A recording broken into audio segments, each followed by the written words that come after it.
I am so excited to be joined by Alicia Witt. Alicia, thank you for being here. Thank you for having me. I am really excited to talk to you about Longlegs. I loved this movie so much. I've seen it twice. It was one of my most anticipated horror movies of the year. Well, movies of the year. But before we talk about that, I wanted to ask you a little bit just about your relationship with the horror genre in general. What was kind of your first exposure to a horror movie as a kid, or just any time that was a memorable experience in horror film? Oh, what a great question. Thank you for starting with that. I grew up in a household where my brother and I our viewing was very restricted. So we we weren't kids that were plopped in front of the TV. So we weren't even allowed to watch The Wizard of Oz because my mom deemed it too scary. And as an adult, I must say it's kind of scary. It's a little scary. Yeah, those monkeys. Yeah. So when I moved to LA, when I was 16, really is when I moved there for good. And I got my apartment, and I was there with the sole intent, really, of being an actor. But having been homeschooled and also having very little exposure to movies, I promptly got a membership at Blockbuster, and I started going and renting movies and just absorbing as many of the classics as I could. So I think I'm pretty sure the first horror movie I saw was The Shining. Mm. And it was around that time, like probably age 17, when I was watching all the great movies of the late 60s, early 70s, mid 70s. Mm-hmm. Mm-hmm.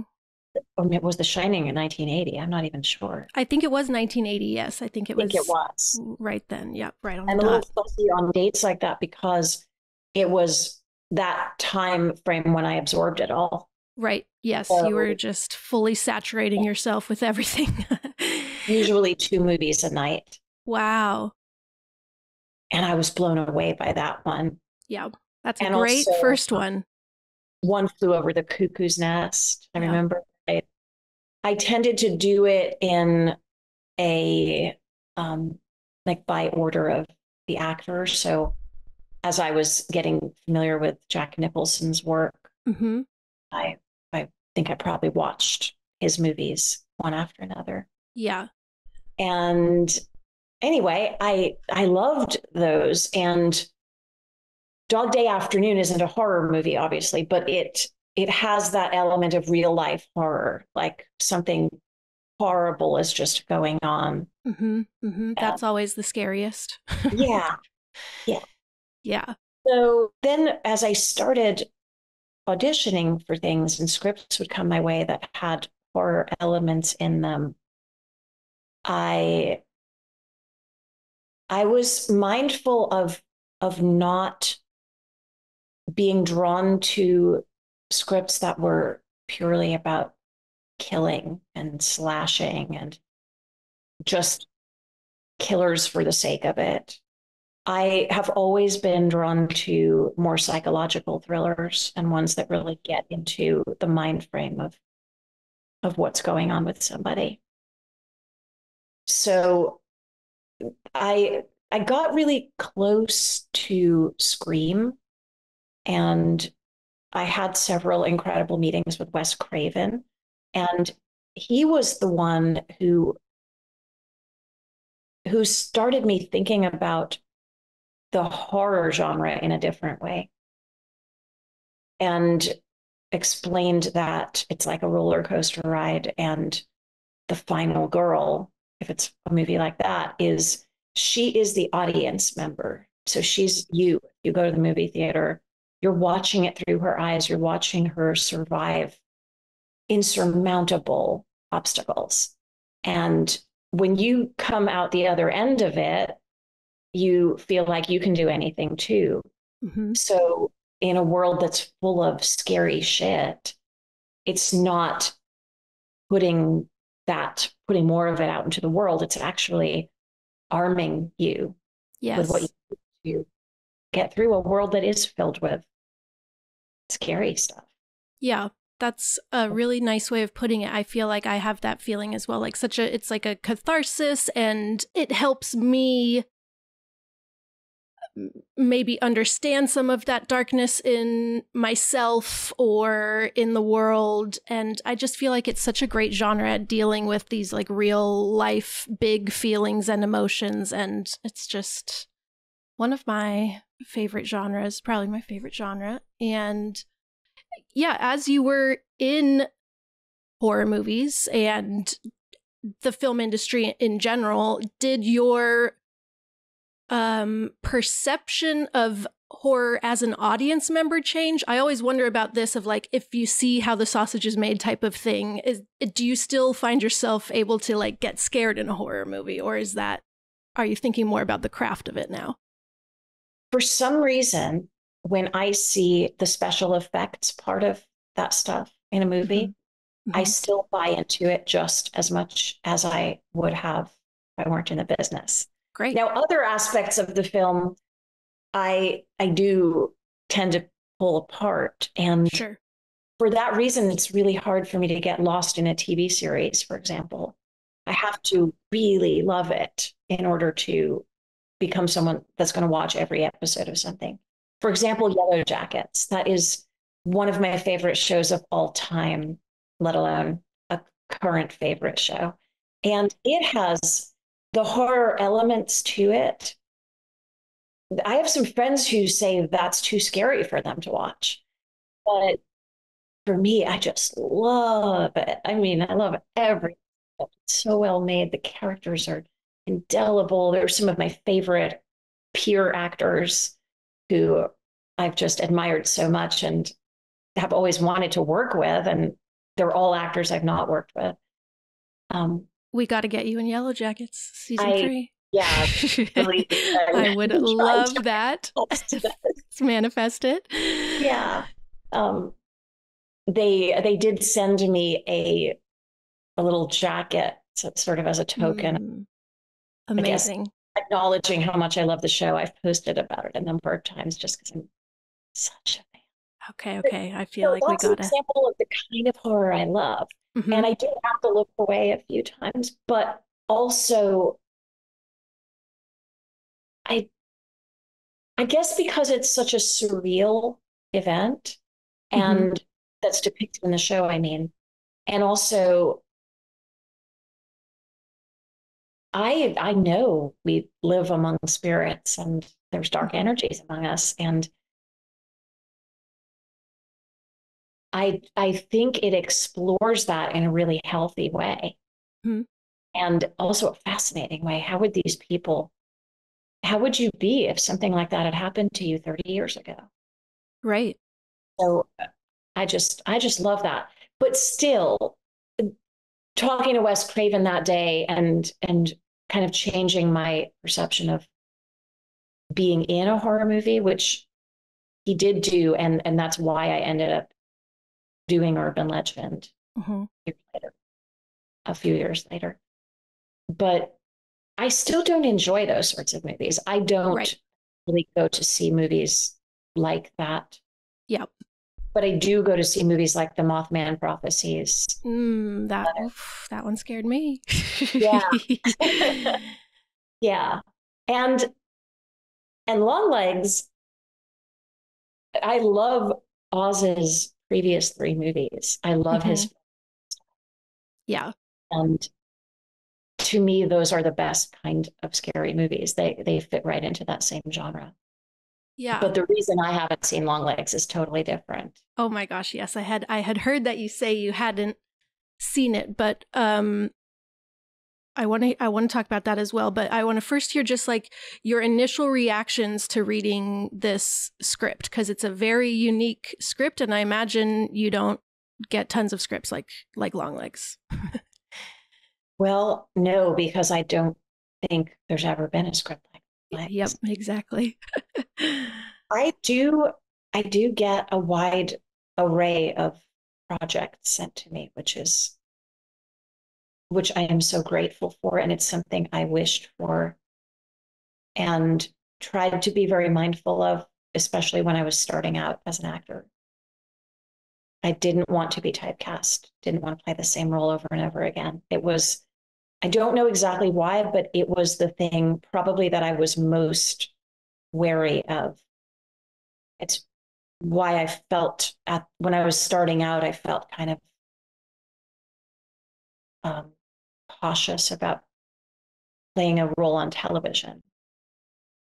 And I'm so grateful I did do that because at that point in my life in every way. But especially as a young girl, I wanted and craved to have the process of discovering who a character was and doing all of that legwork and then leaving that character behind and going on to another character. And as I started to work more, whenever a role would come out that was well seen, as is predictable, you then get offered 3 or 4 more just like it. And I didn't take those roles. I would try to go for roles that I wasn't necessarily thought of for. And I find myself now where I do see a very wide array of characters. Yeah. It's common that sometimes I'll have, I'm at a place here where I'm living in Nashville. I'm not in LA. So I sometimes have Zooms to Mm-hmm. sometimes I get a straight offer. Mm-hmm. And sometimes I'm asked to audition. Mm-hmm. And when it's something I really want to go on tape for, I'll do that with a reader. And sometimes I'll do 2 of them in one day. And they can sometimes be just ridiculously opposed from each other. They couldn't be more different. And that is awesome. Um, so the darkness and the range in ages and the challenge of this role, I didn't think that was the first time in a long time I'd seen a role like that in a script I'd been sent. But this particular role I've never seen. And the way in which I read each line and every action of Ruth's, and I felt like I knew her, and also that I had a visceral need to play her, that I could bring her to life for Oz, but also I could bring her to life for myself. Yeah. And in becoming Ruth, this character, are there elements outside of the script that like really help you get there in terms of either costume or set design or your co-stars or Oz's direction or just all of it? Or is there a moment on set where you're like really now 100% in it, or did you fully have that before even getting to set just from reading it? The first day on set was in the nun's uniform, Mm-hmm. delivering one of our delightful gifts from the church. And it was a thrill that I'll never forget. We had 6 weeks between. I did have a Zoom with Oz. That's how this one came about. He had seen my work in Twin Peaks, the most recent Twin Peaks, and he had seen other work, but it was that particular character and really just 2 scenes that showed him a side of my range that gave him confidence. I would know how to embody that in Ruth. And then this hour-long Zoom we had where we talked about a lot of personal stuff and talked about Ruth and what she meant to me and what she meant to Oz. And I just ended that Zoom and said a prayer that he would feel the same way I did, that it had gone as well as I thought. I couldn't imagine it wasn't meant to be mine, but you just, and then getting that call was such a joy, such a relief. And so over the Christmas holidays and New Year's and all of that, I had all of that space to think about her every day. Mm-hmm. And lots of communication with Oz during that time, lots of detailed texts, like a long text thread about so many details, and emails and phone conversations. So by the time we got to that first day, I thought I had a pretty good handle on who she was. But you never know till you get there and it's all come together. Mm-hmm. The hair and the makeup and the special effects. And Yep. We were on the same page about not wanting the aging makeup to look too drastic either. Mm-hmm. Mm-hmm. Make it look like she was just a shell of herself, and it was years later, and the years have not been kind. Yep. And the hair, the same thing. We didn't want it to be cartoonish, or it just felt so real, every aspect of it. And then the glee that Oz and I felt after getting those first few takes was delightful. And the way he looked at me, and I forget exactly what his turn of phrase was. He said something like, "You're her." I mean, you really feel it as an audience member. I felt the same way. It's an amazing performance.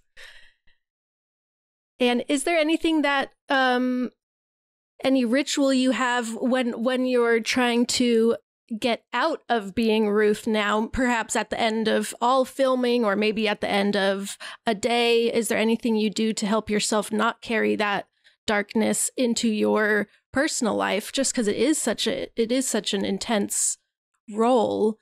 Were there any little things that you did to make sure you didn't stay in that dark place when you left set? Definitely. It's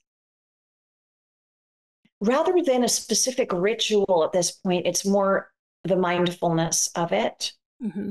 And yes, the work that I did before showing up in Vancouver and before each day, the work I would do the night before, just somehow knowing Ruth as well as I felt I did know her,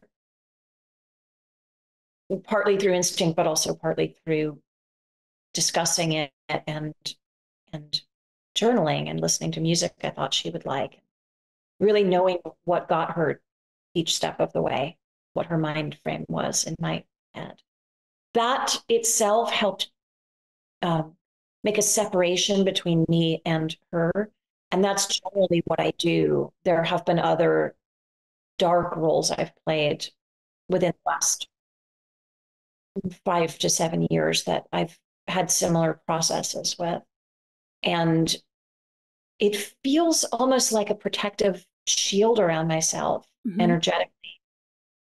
And I have crystals and I have oils that I like. And perfect. My incredible dog is usually with me in the trailer, at least. I wouldn't bring him to the actual set of a horror film. But, he's there. He reminds me of home. He reminds me of me rather than whatever character I'm playing. Yeah. And I have discovered that really I can get in and out of character like in 5 minutes or so. I don't need to settle into her for hours while I'm doing hair and makeup or even riding to the set. It can be just on the set, kind of getting into her, and then shake it off before lunch, certainly. Yeah. Let it go and just be myself again. And then, yeah, at the end of the day, you try really hard to leave it all behind. I'd say the hardest thing for an actor, certainly for me and for a lot of actors I've talked to, whether you're doing horror or not, is really letting go of the day's work in general. especially when you're not producing the movie and you have no creative say in it. As an actor, your job, what you're hired to do, is give the director everything they're asking for. And you need to trust that your director is not going to let you leave until they've got what they need. Right. You have no idea what they're going to use or Right. how the scene's going to turn out or what they could even cut the scene out of the movie, as you know. So Yes. you Yes. have to let it all go and stop obsessing over, oh, that one take, that one line. Oh, I wish I had one more go at it. So you don't even know what it looked like on the outside. Right. No idea. Um, and I trusted Oz as much as I've trusted any director. David Lynch and Cameron Crowe are probably the ultimate Yeah. ones who you do surrender every ounce of yourself to them because they are the best at what they do. And I'm you're going to sure do the best work if you let it all go anyway. that's what I was just going to say is I'm sure that helps you in the performances just when you feel that safety and like protected by the director, that trust probably lets you get to the place you're trying to go in a performance easier, and so that makes a lot of sense. Absolutely. And then, as you mentioned, and I had read that you have not watched Longlegs, and I'm curious just to hear more about that, and also if that has ever happened with other performances you've done, if you've had that reaction of not being able to watch it. Yes. I mean, most recently there's a movie called Fuzzy Head Mm-hmm. I, that I knew as I was filming it I was not going to watch. Mm-hmm. There's some extremely dark behavior that character espouses. She's very different from Ruth.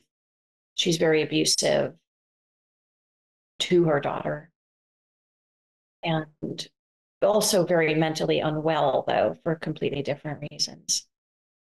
And there's some acts of extreme violence and just I knew as I was filming it, this is not for me to see. Yeah. Yeah. But there have honestly been a lot of things I've been in that I haven't seen. I'm not alone in among my actor friends in not loving watching myself. I would probably rather not if I had a choice, but it certainly doesn't bother me. A lot of the time, it just, in much the same way that it's, if you're not a professional singer or something like that, it's a jarring experience to hear your own voice on a recording. Mm-hmm. Mm-hmm. You're at karaoke and you get up there and you think you crushed it, and then you hear a recording after. um, it's sort of the same. I guess if I don't need to watch something like a live tweet situation on television or Right. that sort of thing, I would much rather see the whole movie without my performance in it. Mm-hmm. Really would. I always kind of wince at myself, not because I think I was bad, but just because I don't really want to stare at myself. Right. Right. Right. I want to just do the performance and I'd like to direct and I would be all right with directing myself. Weirdly, I feel like self-tapes have forced me to get good at that, as I think they Mm-hmm. have. Yep. Well, I would be fine with directing myself. I Right. actually know how to do that. But once I'm done with it, I'm not going to want to watch the movie over and over again. Right. There's certain things though, like my episode of The Walking Dead is one of the things I'm proudest of that I've ever done. Certainly Longlegs is as well, but I'm not watching it for personal reasons. But I've seen that episode of The Walking Dead several times, and I just feel such joy out of watching it because of I don't know, it's otherworldly to see it. And Yeah. I'm such a big fan of that show anyway. Yeah. It's a great show. Um, I, I went to a screening of Longlegs with a Q&A with Oz and Micah Monroe in Burbank on opening weekend, which was a lot of fun. And they spoke about, and I've heard Micah say this in other interviews, about how Nicolas Cage and her were kept separately until that big climactic scene between them. And so her reaction could be more genuine and in the moment. And I'm just curious what your reaction was to seeing Nicolas Cage for the first time in that, in those prosthetics. I couldn't look away. I definitely tried. I didn't look at him much before the cameras were rolling.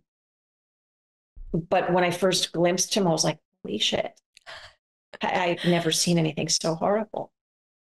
And It's so as much as unsettling. I knew sort of the general gist of it, because we'd had a stunt double who was going to be there for a few days, like a photo double and slash stunt double. A few scenes where you wouldn't need it to be him, like driving from a distance. And so that fellow was around and he had a sort of approximation on. So I knew generally what Longlegs was going to look like, but the real prosthetics and most of all the mannerisms and the voice. So just seeing Nick's around with that was one thing, but then when the camera started rolling and that voice emerged and the mannerisms, there was no acting required on my part. Utterly disgusted and horrified and chilled to the bone and protective of that little girl. You just know it's wrong. Yeah. And you feel like he's going to get into your brain, let alone the physical harm he plans to do. He just feels like he seeps evil, like he's going to put it into you. It's so unsettling, such an unsettling performance. He is also amazing in it. I am curious if you have just any like favorite moment from the set. Was it that first day when you first felt like this is Ruth, we got it, or was there something else that was very memorable to you? The moment where, I haven't really specified this, but I'll share it with you. So the hand gesture, Yes, it's the 10 horns from the biblical thing she mentions. That was just something that came to me as I was doing my work before becoming Ruth. So I thought maybe there's this thing where it's like her channeling dark side. These are the 10 horns. I have 10. They're on my hands. It reminds me of the important work I'm doing. So there's a number of those moments that I found, and I had not having seen the movie, I don't know if they made their way into scenes where it's not overt, but there's a few times where I kind of do this, and I don't know if it's on camera or not. It's in there. It's in there. It is? It made it. Okay. Well, I know there's the moment where I raise my hands up with the tree in the background. That I've seen still shots from. And of course, it's on the poster, which I never. Yes, it's a great image. They put it on the poster and nobody knew it was me, which is brilliant. Yes. Oh, the marketing in general has been just incredible for this film. Next level. I've never been involved in anything with this kind of marketing. It's mind-blowing. Such an honor.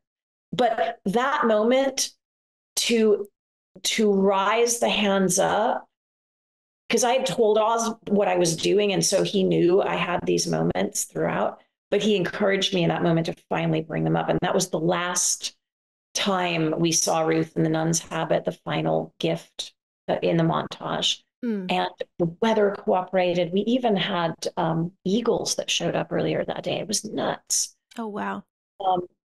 So that felt like a chill through me. I thought, okay, this is a moment. Like I felt like I feel it being made, and I can feel it being on the screen, and I feel this being a thing I'm going to be seeing for the rest of my life. Yeah. Like I knew it was important. And then the other the other thing I wanted to mention was the finale. Mm-hmm. Oz, that was the last scene that we filmed. Okay. And Oz, when it was time for my coverage, he, to my surprise, because I'd been playing with different versions and we had talked about different versions Ruth could have, I thought he would have watched what I was doing, all the variations, and he would tell me what he wanted. But he liked a lot of the different variations. So he took it one step further and he gave me 6 diametrically opposed directions for each of my close-ups. We did 6 takes of my close-up, which that in itself is unusual. But it was one after another, so different. Furious with her for having shown up, the most intense grief that you could ever experience because you're about to lose her forever. Out of it, like you don't really know what's happening at this point. You're just out. Reverence for the proceedings, like, Mm-hmm. oh, this is going to be so good. And then, there were other versions too, but it was so electrifying to be given that opportunity and that honor. And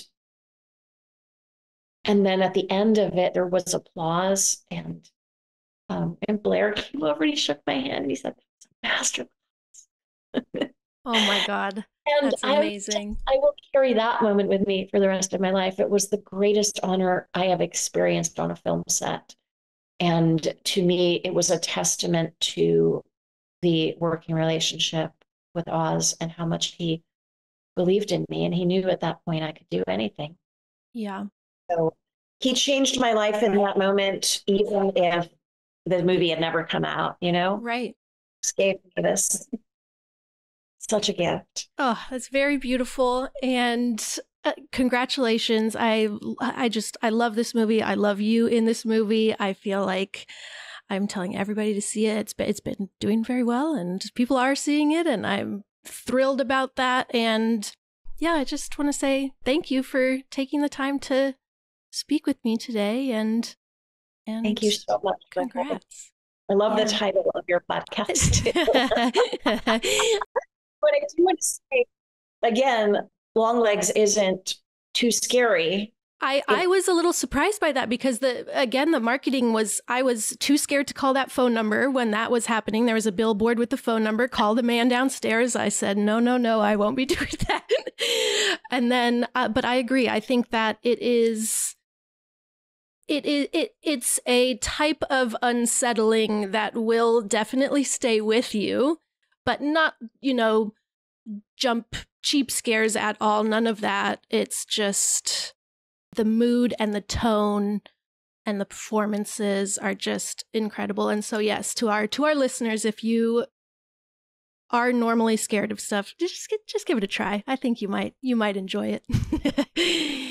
Yeah, I think so too. And Oz did say when he has time, he's going to make me a version with Ruth cut out of it so that I can enjoy it. Because I really want to see it. Yes, you need to see it. It's really very good. I'm glad to hear that. And I'm glad that you'll get to appreciate the other parts of this movie as well, because it is incredible. Yeah, a really, really amazing, one-of-a-kind film. Truly haven't seen anything else like it. So again, just congratulations and thank you. Especially, you've seen them all. That means a lot. I have seen a lot, yes. And it's the truth. Thank you. Thank you so much. It's great speaking with you. You too.